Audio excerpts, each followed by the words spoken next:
¿Qué tal, amigos, amigas de Conexionistas? ¿Cómo están?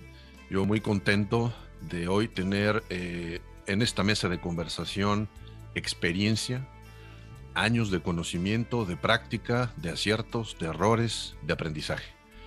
Acompañan en esta mesa, me acompañan en esta ocasión amigos de varios años, de distintas batallas, que han iniciado hace por lo menos 2 décadas, 3 décadas en algunos casos, este camino de entender el conocimiento, no solamente del liderazgo, sino de la persona en la empresa y de cómo esto se traduce en un liderazgo. Están conmigo Agustín Corres, Rubén Flores y Guillermo Gutiérrez, y vamos a entrar en materia.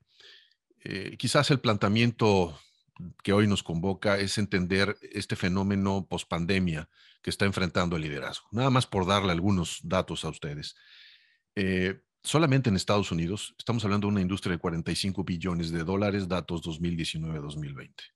Estamos hablando de una producción de más de 60,000 libros que se generan solamente en el idioma inglés y existen más de 1,400 definiciones de liderazgo, solamente en Estados Unidos. Estos son números prepandemia.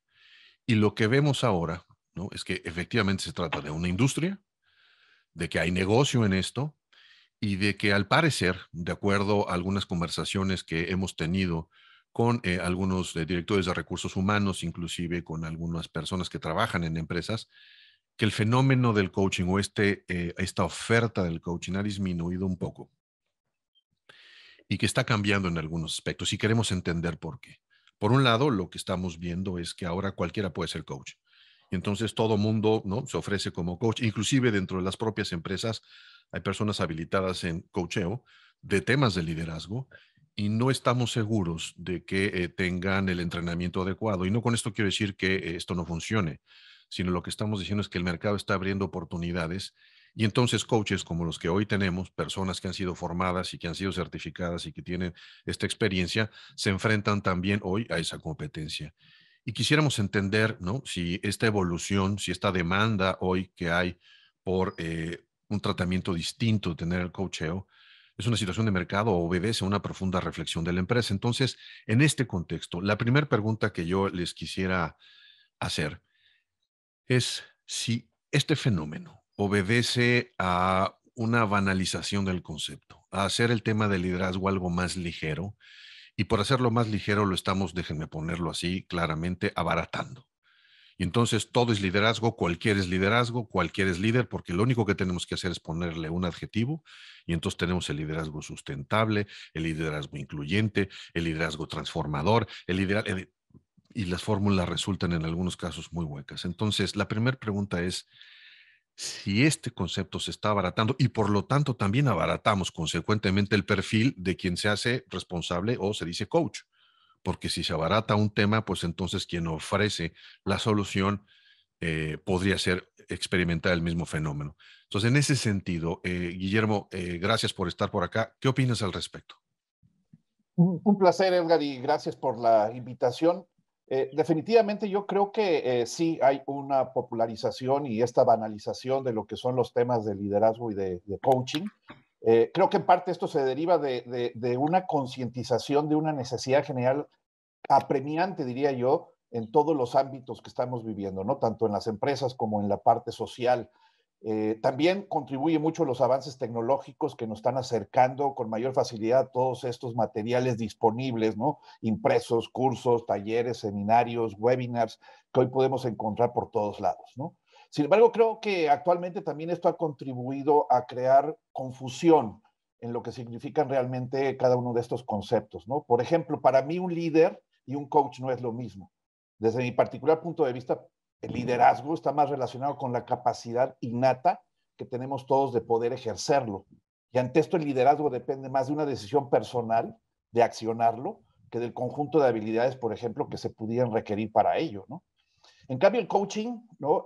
Si vemos un poquito, viene del vocablo inglés coach, que en el siglo XIX se refería más bien a los carruajes que había en Inglaterra y que tenían una misión de llevar a un individuo de un punto en donde se encontraba a un punto destino, ¿no? Y de esto realmente se trata el coaching. El coach, por su parte, sí debe tener una preparación en el uso de herramientas que permitan guiar a estas personas a que ellas mismas descubran cómo llegar a su meta, ¿no?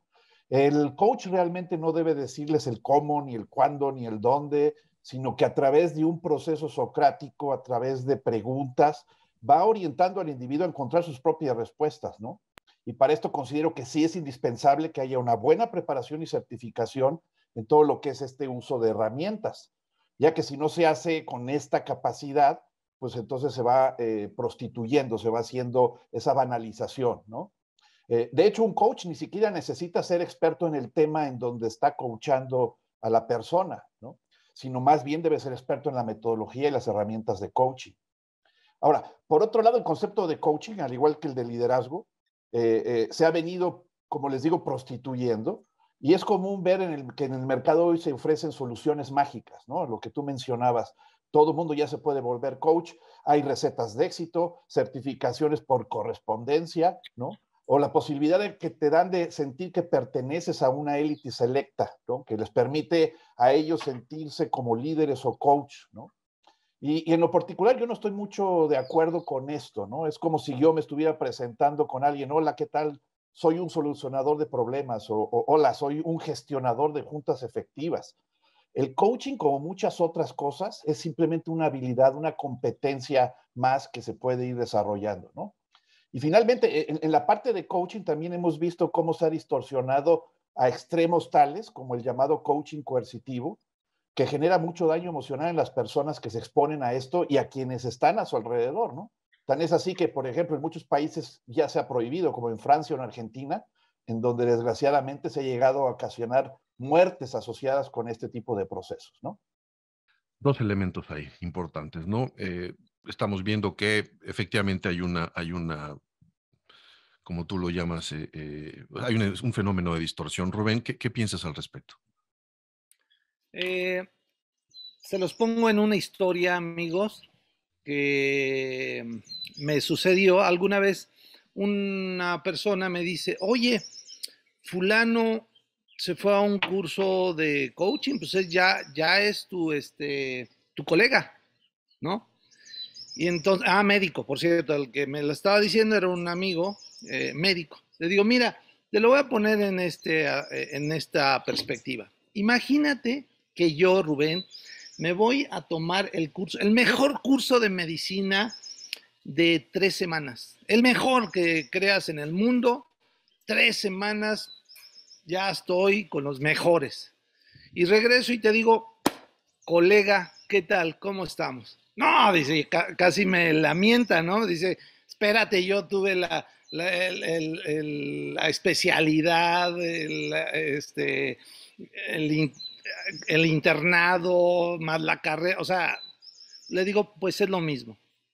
Entonces, bajo este nombre de coaching, pues está personas como los que estamos aquí, que tenemos una trayectoria de muchos años, preparación y demás, y alguien que genuinamente, o sea, tampoco quiero minimización de aprender herramientas y demás para hacer mejor su trabajo o para tener un ingreso extra o para cambiar de profesión, en fin.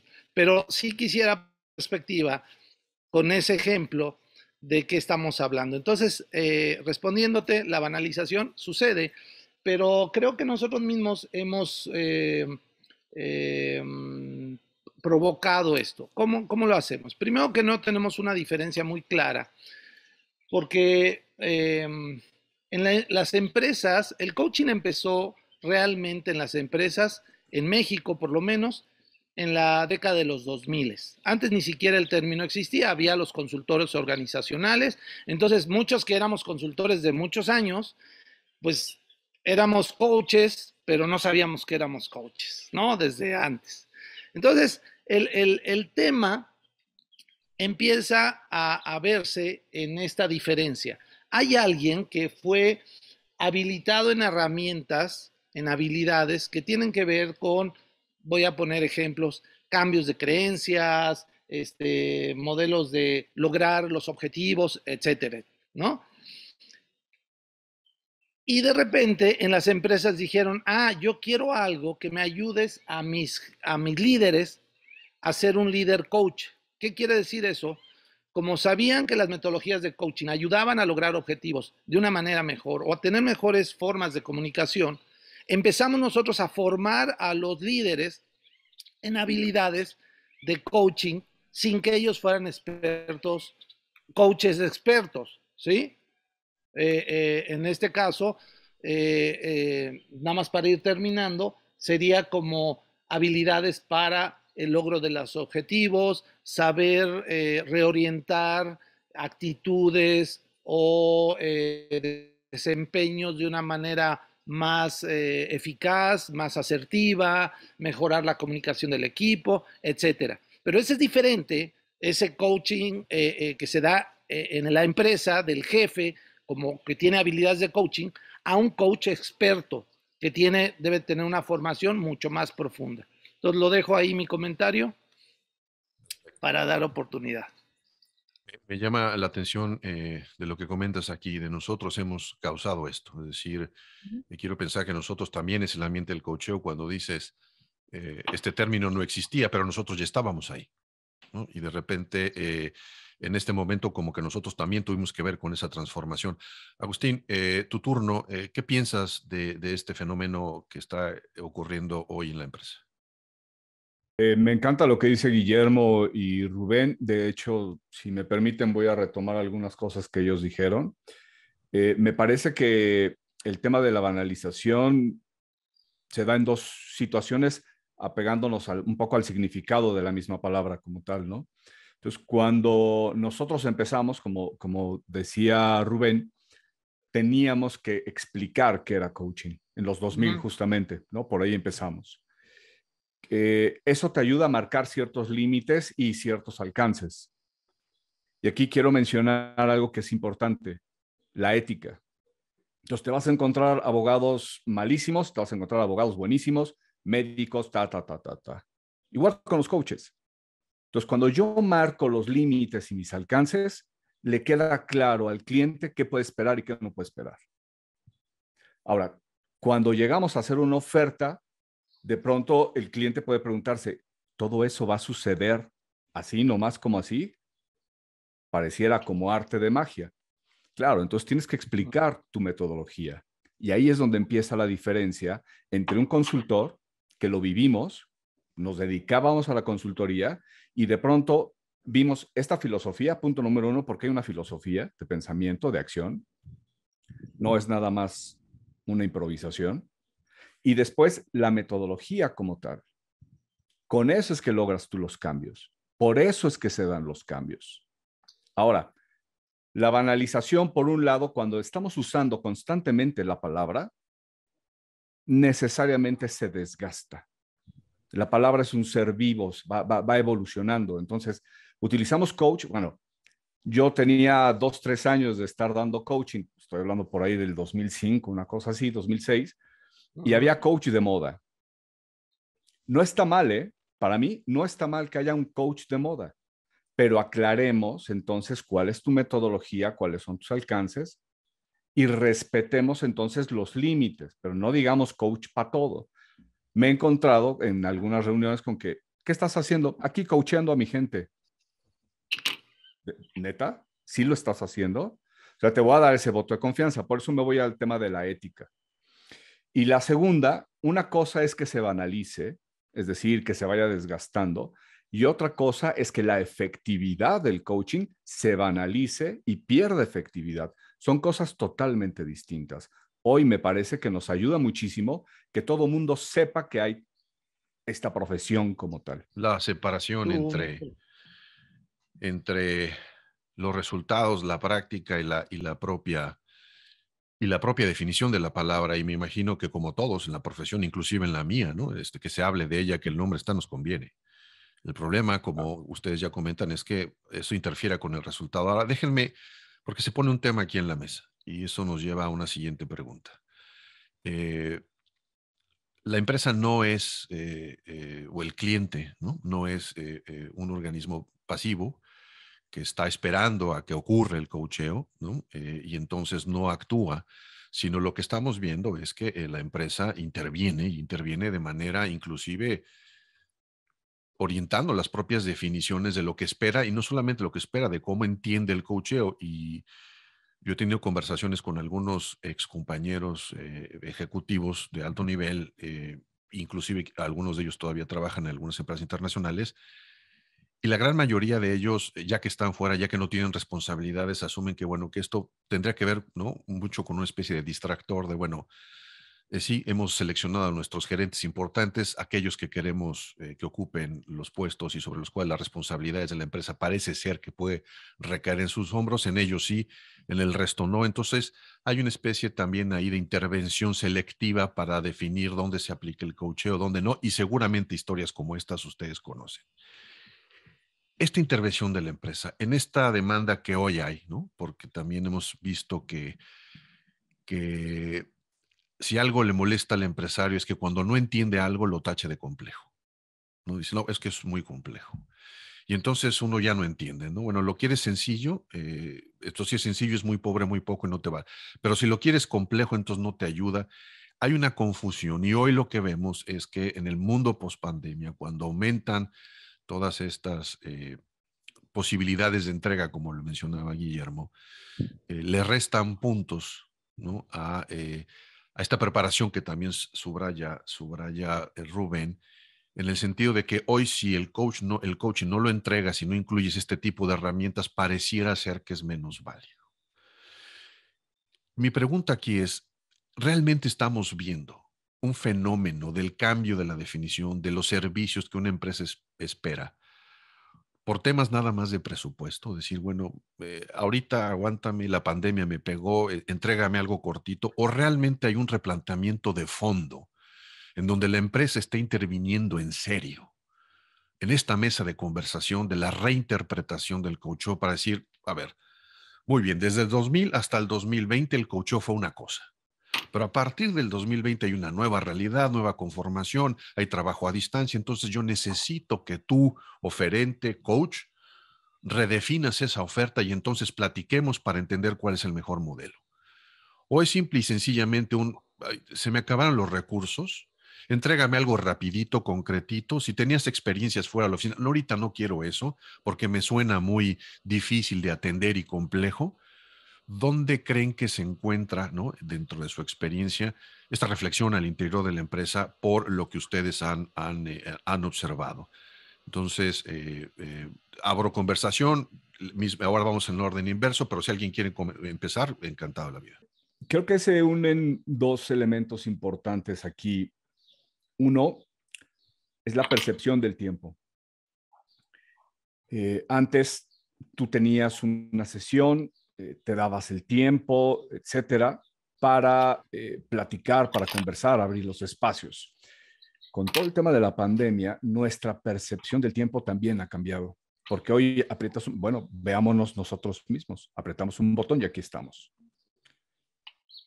No es lo mismo la experiencia del conocimiento al aprendizaje y a un nivel de aprendizaje que puede ser un principiante, un novato, que ya tiene cierto grado de dominio, a un nivel de aprendiz que puede ser un maestro, puede ser ya alguien docto en esto, ¿no? Las empresas con esta crisis que estamos viviendo todos, ¿no? La transformación, la experiencia, la manera en cómo te presentas, la manera en cómo eres contratado, todo está cambiando. Me parece que hoy todos somos aprendices. Bueno, con todo esto, me parece que hay cosas que debemos de empezar a descubrir. La primera es, puedo provocar el aprendizaje, puedo provocar el cambio de observador en un ejecutivo, en un director, en 2 sesiones. Me encantaría. No creo que suceda. Es que le urge a la empresa. No te puedo prometer eso. No me puedo meter ahí. Y ahí retomo lo que estaba mencionando Guillermo al principio. Prostitución, en donde de pronto alguien puede decir, no, sí, yo lo hago. No, sí, vas a ver que sí sucede. Pues la empresa encantada. Y entonces vas a llegar a un nivel de conocimiento o vas a llegar a un nivel de aprendizaje X. Ni siquiera le voy a poner calificativo. No sé si esa evolución te va a servir para resolver el problema de ahorita seguro, pero no estamos pensando en el problema de ahorita. Pensemos en lo que a partir de tú resolver este problema te va a provocar dentro de los siguientes 6 meses, porque el contexto está cambiando. Entonces, por ahorrarte un proceso y pensar que puede ser rápido, te puedes estar metiendo en un grave problema. Prostitución contra evolución. Me parece que entonces aquí podríamos marcar la diferencia entre si el concepto de coaching, la evolución del liderazgo, la necesidad de la empresa se prostituye, es decir, hazme lo que sea, pero ya, o evoluciona. Y por supuesto, nosotros como coaches tendremos que ponernos las pilas, investigar nuevas metodologías, ser mucho más flexibles, mucho más ágiles, etcétera. Me parece que es de ida y vuelta este cambio. Solamente quisiera reiterar cómo podemos comprometernos o no a un deseo en donde nos encantaría decir que sí, pero mejor no le entro porque te voy a resolver solamente cositas ahí que hoy están en desorden, la lámpara, el trapito, la taza, pero hay otras cosas que están abajo de mucho mayor sustancia que necesitan tu atención. Ese es trabajo de nosotros. Todo indica hasta ahorita entonces que la empresa más bien toma un papel pasivo y que se ciñe y que sus requisitos se ciñen en términos de presupuesto y lo urgente para variar, ¿no? Entonces estos temas de la visión y la misión, dices, no. Cuando te urge el presupuesto y te aprieta el zapato, esas cosas parece que se olvidan. Guillermo, no, perdón, Rubén. Mira, yo lo que he vivido es un cambio en el perfil de la gente de recursos humanos. Antes, para un director de recursos humanos, normalmente era una persona que había estado muchos años en la organización, sabía de procesos largos, etcétera. Había pasado por este asunto de las certificaciones del ISO 9000 y todas las complicaciones que tenían con eso. Ahora no quiero tampoco decir porque son jóvenes, pero sí sucede que el perfil fue muy jóvenes y les dan una responsabilidad muy grande y de repente decían, por ejemplo, mira, yo tengo un problema muy grande, tengo conflictos internos aquí en la empresa, hay mucha grilla, hay desconfianza, hay errores. Por favor, danos una conferencia o un proceso de 1 hora a ver si eso se soluciona. O sea, que o te dicen, no, danos un proceso de coaching, pero mira, quiero empowerment, quiero también que tengan sus metas claras, quiero que haya balance de vida, pero también que cambien sus creencias. Y además he leído acerca del lenguaje transformacional. Tenemos 2 sesiones para cada uno de los coaches, entonces, ¿cómo lo vas a hacer? No, pues espérate. Y yo les digo, mira, muy sencillo. Tú lo que me pides es un pastel como de tu abuelita, eso que lo hacía y la manzana y lo ponía y lo horneaba y lo adornaba y demás, ¿sale? Pero me pides que lo haga en 10 minutos, ¿no? Pues vete por un saralí ahí del supermercado, dime qué quieres, porque las 2 cosas no van a hacer. Y eso tiene que ver justamente con lo que dice Agustín. Y para eso, decirles no al cliente, necesitas tener los pantalones bien puestos y ubicarlos, porque muchos cuando están empezando, pues dicen, pues sí te lo hago. Y entonces una de las cosas es que pues les van a hablar de los temas, le van a poner así muchos temas, pero eso no, es como el Facebook, es todo superficial, ¿no? O sea, inteligencia emocional, si quieres inteligencia emocional, a ver tu Facebook y ya, nada más sé positivo, aléjate de las malas vibras, no te deprimas, ya, ahí está maneja bien tu enojo, sí, nada más dime cómo. ¿Sí? Entonces, esto es parte de la banalización de lo que hablarás. Ahora, termino diciendo que es algo que ha cambiado ya en otro sentido y la gente que ha llevado procesos serios, la empresa y la forma que está viendo los temas yo creo que sí ha cambiado o que sí está cambiando para bien en algunos aspectos y tiene mucho que ver con la pandemia. Ya venía desde hace tiempo esta idea de que la parte humana era muy importante. Digamos, el balance de vida ha sido uno de los temas más fuertes que hemos venido trabajando los coaches, además del logro de objetivos internamente, pero más tomando en cuenta a la persona como tal. Y hoy con la pandemia, el tema del manejo del estrés, el tema del manejo de la salud mental, es un tema relevante y creo que ahí podemos hacer mucho bien en las empresas y demás. Ahora, dicho eso, también quiero decir otra cosa. El coaching no es una única herramienta, porque hay veces que como hubo moda, es que todo lo querían en coaching. Oye, tenemos esto, pues coaching. Era coaching.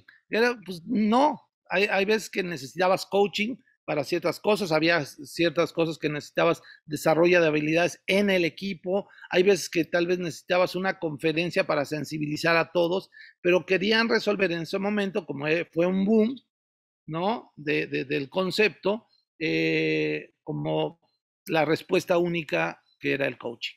Ahí lo dejo. Guillermo, entonces, pareciera ser que se vuelve a confirmar este papel pasivo de la empresa, que ya pasamos de una pasividad a una comodidad, a un delegarle al coach todo lo que yo no puedo resolver y esperar que el coach en un paquete mágico me entregue todo. Y ahora se complica porque con la pandemia, con recursos escasos, con nuevas necesidades, entonces una oferta, digamos, más compleja, más que requiere tiempo, como ya lo señalaron Rubén y Agustín, pues resulta compleja, ¿no? Y entonces hazme algo rápido, ¿no? Para que yo a lo mejor como recursos humanos justifique que estoy haciendo la chamba. ¿Cuál es tu reflexión al respecto?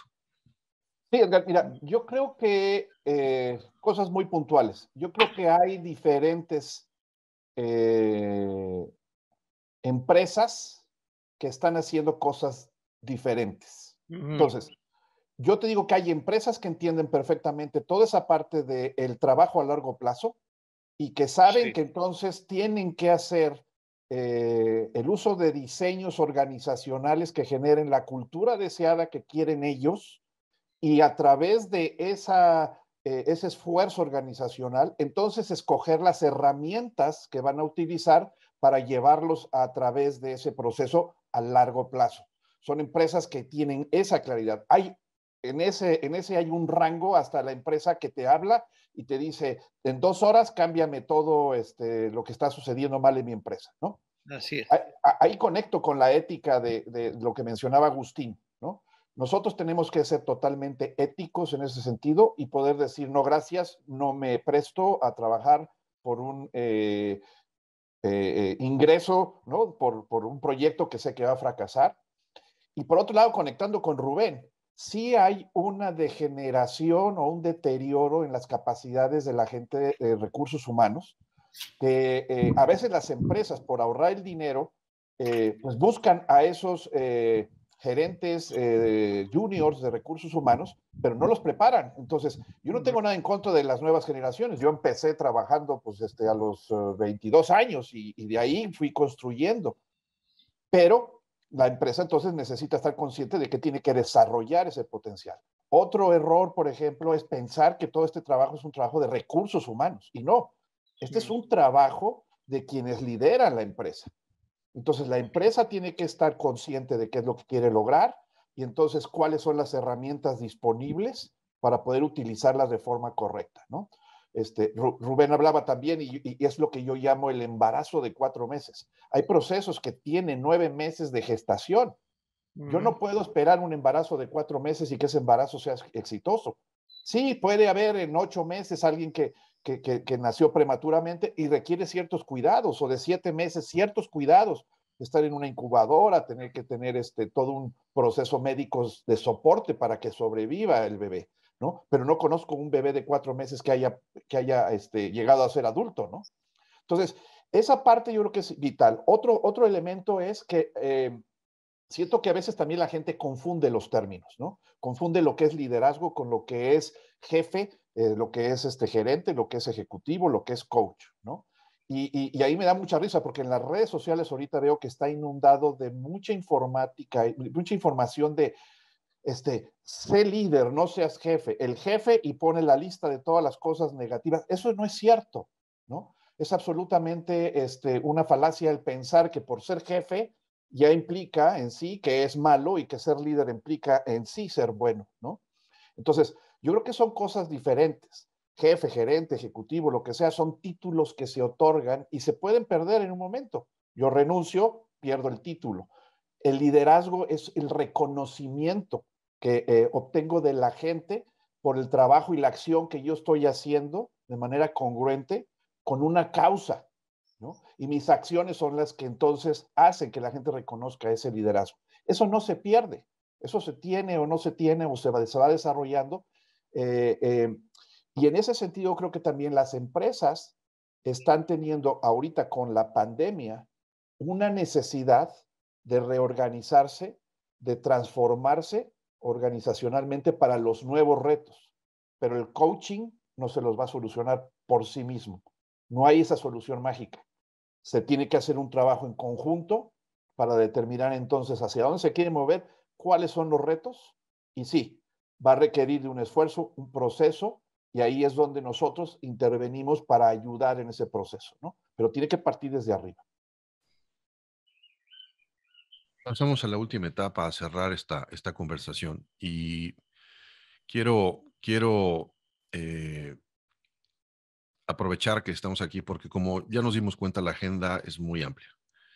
Y en una conversación de una hora que llevamos, increíble, no lo vamos a solucionar, pero el espíritu de estas conversaciones es más allá de dejar sentencias, sino dejar preguntas en la mesa de temas que están por resolver y que tenemos que problematizar. En ese sentido y a manera, digamos, de conclusión de lo que cada uno pueda comentar, en esto que estamos viendo del mundo pospandémico, ¿no? En una recuperación, en algunos casos total, de empresas que dejaron de existir, en otras que les fue muy bien y que se están ajustando, pero parece ser que la palabra ajuste y estas, digamos, prácticas de entender estas nuevas formas es como que el denominador común.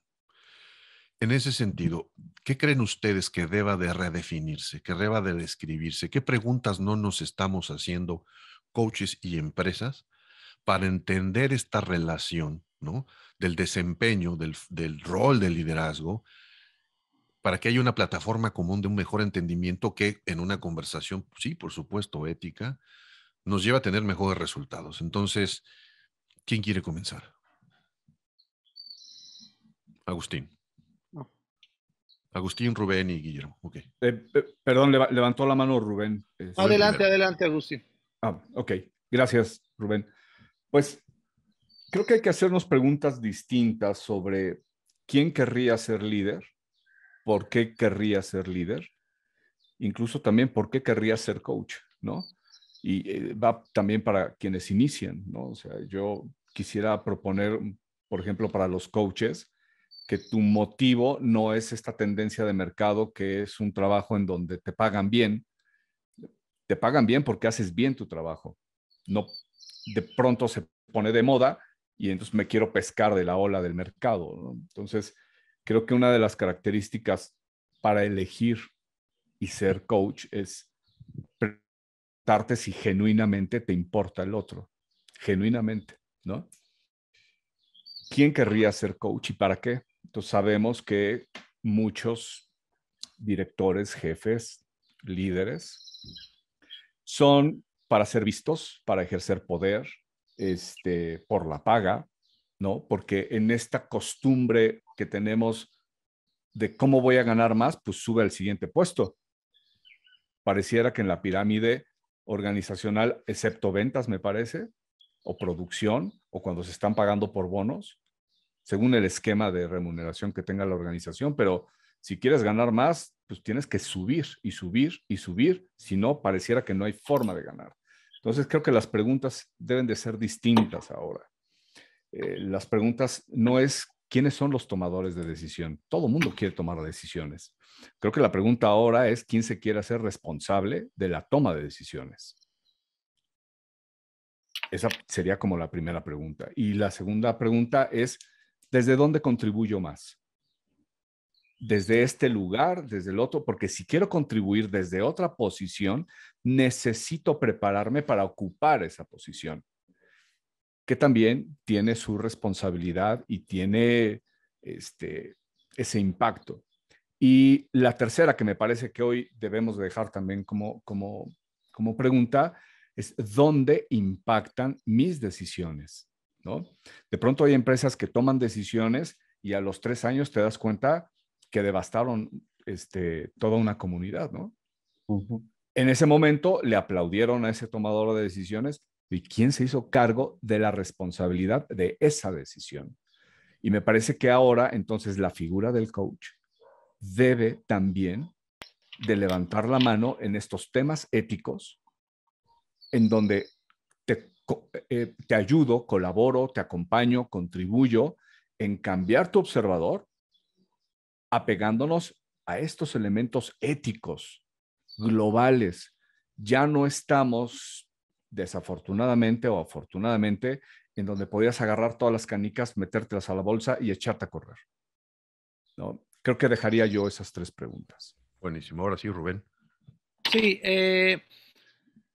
a mí me queda entrando al mundo VICA, o VUCA, volátil, incierto, complejo y ambiguo, que antes era una teoría y hoy lo vivimos porque alguien que se desayunó un murciélago, quién sabe dónde, pues vino a cambiar la vida de todos nosotros. Entonces, ahí la pregunta es, ¿qué habilidades necesitamos, qué capacidades y qué creencias necesitamos para enfrentar un mundo que es volátil, que es incierto, que es complejo y que es ambiguo? Entonces, esas habilidades, esa simplemente redefinición, pues hace que la labor tanto de la empresa como de los líderes, como de los coaches, pues tal vez tenga un ajuste, ¿no? Porque ya no nada más podemos hablar de la eficiencia, y la eficiencia entendida como antes, seguir haciendo lo mismo, pero hacerlo más rápido y hacerlo más innovador y lo que sea, sino hay veces que hay que replantear los propios fines de la empresa, las propias dinámicas que estamos teniendo. Y esto, las nuevas generaciones también lo van a empujar. Temas como el tema de la tolerancia, la inclusión, a nuevas formas de pensar, el empoderamiento femenino, etcétera, la responsabilidad social y ecológica de las empresas, todos esos temas, antes o hasta ahora, en gran medida son discursos y no han podido calar en el 100% de las empresas, pero la demanda de los jóvenes va a ser cada vez más fuerte, de los consumidores, etcétera, de la propia sociedad. Y entonces ahí también las empresas, los líderes y los coaches tendremos que hacer estos ajustes o estas redefiniciones internas, ¿no? Pues lo dejaría en este momento ahí. Guillermo, ¿cuáles son los planteamientos, las preguntas que hay que dejar para problematizar y tratar de resolver lo que hoy tenemos? Sin duda, una de ellas sería con las nuevas condiciones que estamos teniendo post pandemia y de nuevas generaciones. Una pregunta yo creo que sería vital el que las empresas se hicieran y ¿es mi modelo de liderazgo actual el modelo correcto y adecuado ante esta nueva situación? Es decir, la mayoría de las empresas tienen modelos tradicionales de liderazgos basados en jerarquías y poder, ¿no? Ese modelo, desde mi punto de vista, es obsoleto ya, ¿no? Entonces, si yo quiero seguir desarrollando líderes bajo ese modelo, voy a fracasar. Entonces, una pregunta es, ¿qué modelo tengo? Si es que lo tengo, porque también hay otras empresas que ni siquiera tienen definidos sus modelos. Pero si tengo ese modelo es el adecuado para hacerle frente a lo que viene o no, ¿no? Segundo, volver a pensar si el liderazgo es una característica que yo voy a estar buscando en mi alto mando, o si ya es el tiempo de empezar a buscar el liderazgo en todos y cada uno de los que conforman la organización. Es muy diferente empresas que desarrollan nada más a sus líderes en el top management, ¿no? Y tienes al resto de la organización, que es el 99%, sin ningún tipo de habilidades para poder soportar lo que están buscando. Entonces, es el momento en que yo como empresa crea que debo desarrollar liderazgo, pero en todos los niveles, y no verlo como un don o una habilidad especial que tengo que desarrollar en cierta élite, ¿no? Otra pregunta es, ¿cómo voy a poder hacerle frente a esas nuevas demandas que tienen las nuevas generaciones y todos los que pasamos esta pandemia de un liderazgo más humano, ¿no? De un liderazgo que ya no esté viendo por la empresa nada más, sino que tenga que ver los objetivos comunes, es decir, los objetivos que existen dentro de la organización, pero también los objetivos de mi gente, ¿no? Y poder trabajar en ese sentido. Otra pregunta que yo haría sería, ¿no estoy yo haciendo más complejo el tema de liderazgo al querer encontrar 250 habilidades para poder ser un gran líder? Es decir, a veces pensamos que ser líder y ponemos una lista de cuáles son todas las habilidades y características y estamos pensando en crear los supermanes. Eso no existe ya. No podemos pensar en que hay una gran cantidad de habilidades. Hay unas que son habilidades que se conocen como gerenciales, que yo más bien llamaría administrativas, porque ya no nada más son exclusivas de los gerentes, que van a ayudar a hacer mejor mi trabajo. Gestión de juntas, manejo del cambio, toma de decisiones, análisis de problemas. O sea, todas esas son habilidades que me van a permitir hacer mi mejor trabajo como líder, pero no son habilidades per se de liderazgo, ¿no? Y por último, yo diría que las organizaciones se replantearan qué van a querer a largo plazo, porque si piensan en el corto plazo, como muchas lo están haciendo ahorita, no van a poder sobrevivir. Si no tienen ese planteamiento a largo plazo y entendiendo que tiene que ser un embarazo de 9 meses para que salga sano el bebé, las empresas no lo van a poder lograr, y desgraciadamente la pandemia y la situación actual las va a llevar a la quiebra, ¿no? Pues, el tiempo se nos acabó, como vieron, fue muy rápido, muy ágil la conversación. Hay temas y yo lo que veo aquí es que este es un camino paralelo. O sea, la empresa tiene que hacerse estas preguntas y evolucionar, y también, ¿no?, quien se dedique o quien decida ser coach. Y que además es un camino paralelo que está conectado, está totalmente vinculado. Y en esta conversación, y lo dejo quizás para una siguiente ocasión, si ustedes me lo permiten, porque pareciera ser que esta conversación solamente habla de las grandes empresas, donde hay los presupuestos para hacer esto. Entonces hablamos de estructuras, de jerarquías, pero en el caso de la realidad mexicana, ¿no? Tenemos a las pequeñas y medianas empresas que tienen una ideología y una estructura totalmente distinta, y estamos hablando de pequeñas empresas que son familiares, en donde el líder es el patriarca de la familia, y entonces de repente todas estas cosas les hacen cortocircuito, y entonces su respuesta es, no, no, no, no, no. Esa es una conversación para las grandes empresas. Yo, en lo tradicional, quizás, ¿no?, estas reflexiones que hemos hecho hoy pudieran ser y pudieran abrir boca para una siguiente conversación sobre cómo podemos guiar esto ante las pymes. Les agradezco muchísimo que nos hayan regalado su tiempo, sus minutos. Yo sé que lo que hoy nos toca como entender como lo más preciado que tenemos es el tiempo, y ustedes nos lo han regalado. Muchísimas gracias. Sus redes y los contactos los vamos a poner al final de la sesión para que quien los quiera localizar estén ahí, y no me queda otra más que volverles a dar las gracias por su tiempo e invitarlos a seguir, ¿no?, problematizando estas cosas, en el entendido que nuestro trabajo es, ¿no?, dejar estas preguntas abiertas para que la conversación y la reflexión se haga. Muchísimas gracias. Encantado, gracias. Un gusto, Rubén, Guillermo, Edgar. Muchísimas gracias. Un placer haber participado y compartir un poquito de nuestras experiencias. Muchas gracias. Hasta la próxima. Hasta luego.